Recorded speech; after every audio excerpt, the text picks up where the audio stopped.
Hi guys, happy Friday. I hope you guys are enjoying your Friday. I'm just going to read you a book called The Nightmare Before Christmas, written and illustrated by Tim Burton.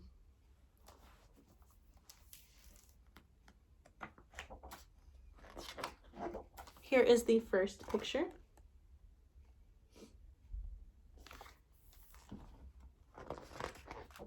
I'm just going to read you a short note from Tim Burton.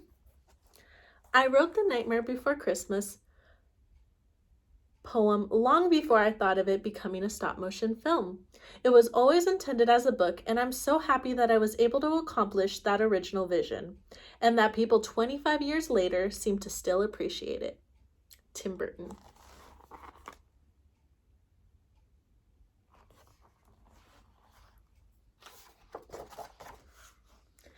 It was late one fall in Halloween land, and the air had quite a chill. Against the moon a skeleton sat, alone upon a hill.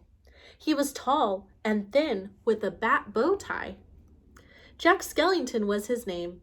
He was tired and bored in Halloween land. Everything was always the same.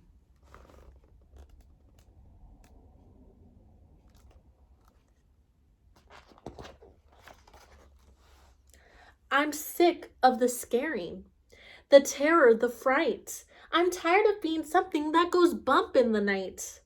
I'm bored with leering my horrible glances, and my feet hurt from dancing those skeleton dances. I don't like graveyards, and I need something new. There must be more to life than just yelling, boo.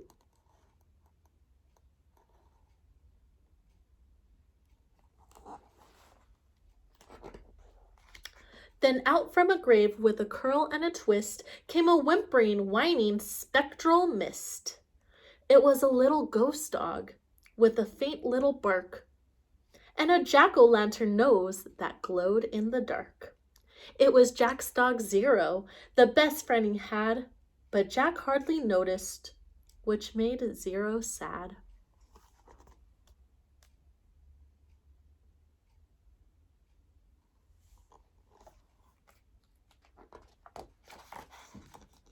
All that night and through the next day, Jack wondered and walked. He was filled with dismay.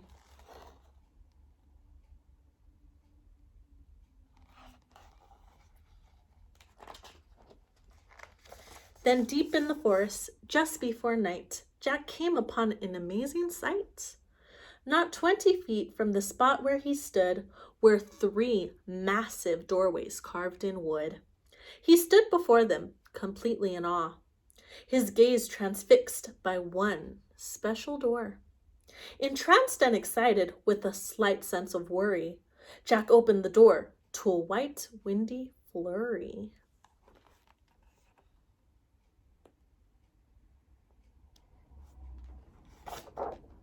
I've hit myself in the face.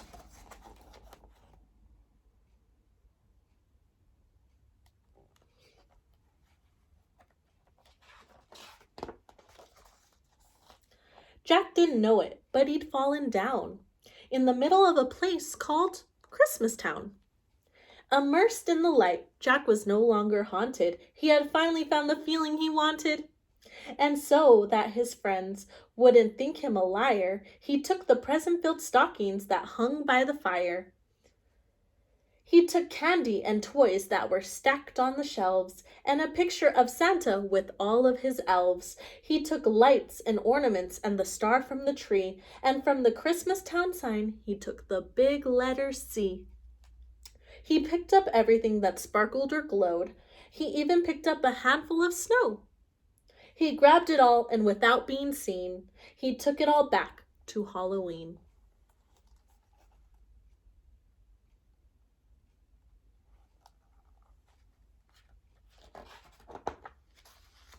Back in Halloween, a group of Jack's peers stared in amazement at his Christmas souvenirs.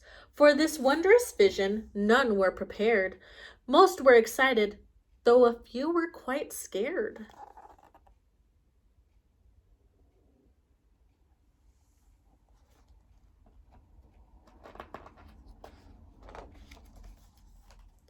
For the next few days, while it lightning and thundered, Jack sat alone and obsessively wondered, why is it that they get to spread laughter and cheer, while we stalk the graveyards, spreading panic and fear?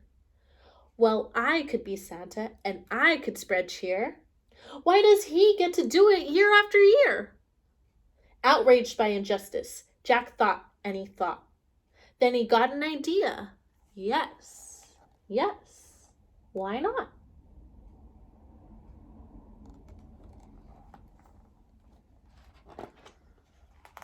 In Christmastown, Santa was making some toys, when through the din he heard a soft noise. He answered the door, and to his surprise, he saw weird little creatures in strange disguise. They were altogether ugly and rather petite. As they opened their sacks, they yelled, "Trick or treat!"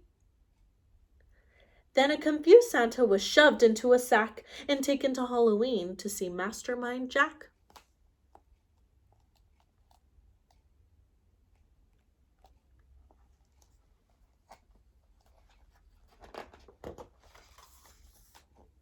In Halloween, everyone gathered once more, for they'd never seen a Santa before. And as they cautiously gazed at the strange old man, Jack related to Santa his mastermind plan. My dear Mr. Claus, I think it's a crime that you've got to be Santa all this time. But now I will give presents and I will spread cheer. We're changing places. I'm Santa this year. It is I who will say Merry Christmas to you, so you may lie in my coffin, creak doors, and yell, "Boo!" And please, Mr. Claus, don't think ill of my plan, for I'll do the best Santa job that I can. And though Jack and his friends thought they'd do a good job, their idea of Christmas was still quite macabre.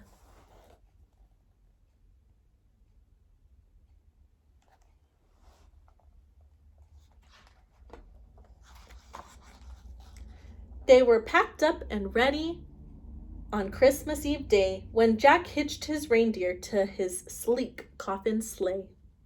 But on Christmas Eve, as they were about to begin, a Halloween fog slowly rolled in. Jack said, "We can't leave. This fog's just too thick. There will be no Christmas and I can't be Saint Nick." Then a small glowing light pierced through the fog. What could it be? It was Zero, Jack's dog. Jack said, "Zero, with your nose so bright, won't you guide my sleigh tonight?" And to be so needed was Zero's greatest dream, so he joyously flew to the head of the team. And as the skeletal sleigh started its ghostly flight, Jack cackled, "Merry Christmas to all, and to all a good night."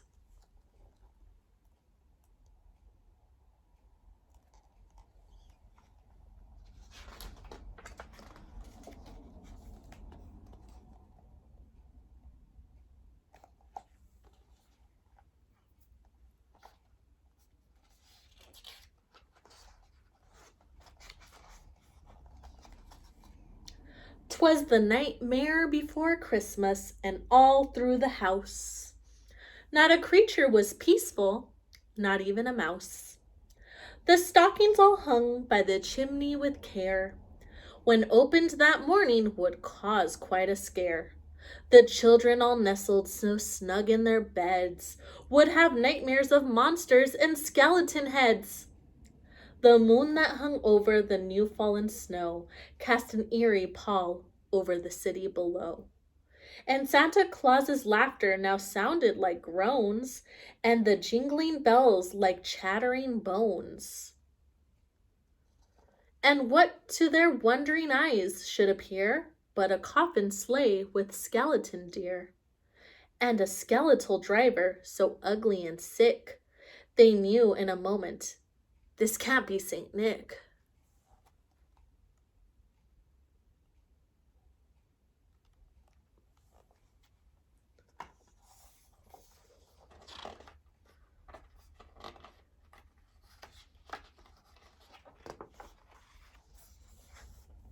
From house to house, With the true sense of joy, Jack happily issued each present and toy.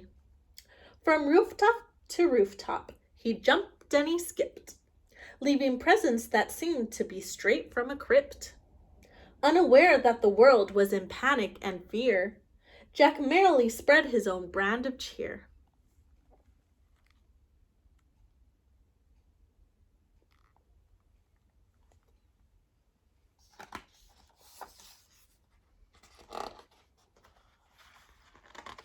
He visited the house of Susie and Dave. They got a Gumby and a Pokey from the grave. Then on the home of little Jane Neiman, she got a baby doll possessed by a demon. A monstrous train with tentacle tracks, a ghoulish puppet wielding an axe, a man-eating plant disguised as a wreath, and a vampire teddy bear with very sharp teeth.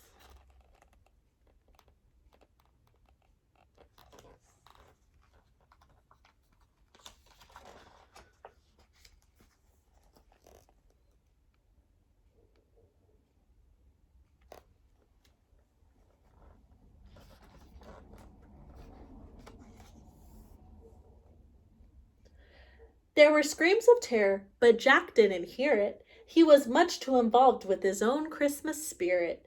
Jack finally looked down from his dark, starry frights and saw the commotion, the noise, and the light. Why, they're celebrating. It looks like such fun. They're thanking me for the good job that I've done. But what he thought were fireworks meant as goodwill were bullets and missiles intended to kill. Then amidst the barrage of artillery fire, Jack urged Zero to go higher and higher. And away they all flew like the storm of a thistle until they were hit by a well-guided missile. As they fell on the cemetery way out of sight, was heard, "Merry Christmas to all, and to all a good night."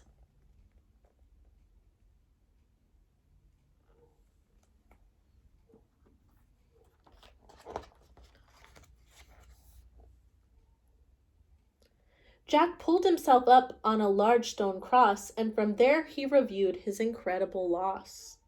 I thought I could be Santa. I had such belief. Jack was confused and filled with great grief. Not knowing where to turn, he looked toward the sky. Then he slumped on the grave and he started to cry. And as Zero and Jack lay crumpled on the ground, they suddenly heard a familiar sound.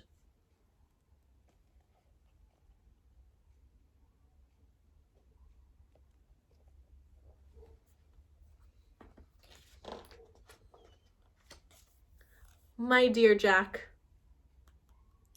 I applaud your intent. I know wreaking such havoc was not what you meant. And so you are sad and feeling quite blue. But taking over Christmas was the wrong thing to do. I hope you realize Halloween's the right place for you. There's a lot more, Jack, that I'd like to say, but now I must hurry, for it's almost Christmas Day. Then he jumped in his sleigh, and with a wink of an eye, he said, "Merry Christmas," and he bid them goodbye.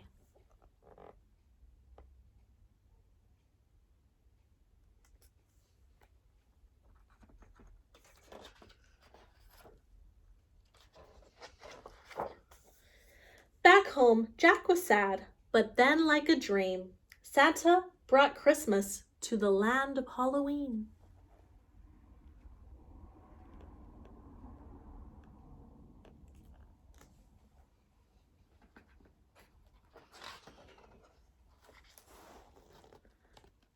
The end.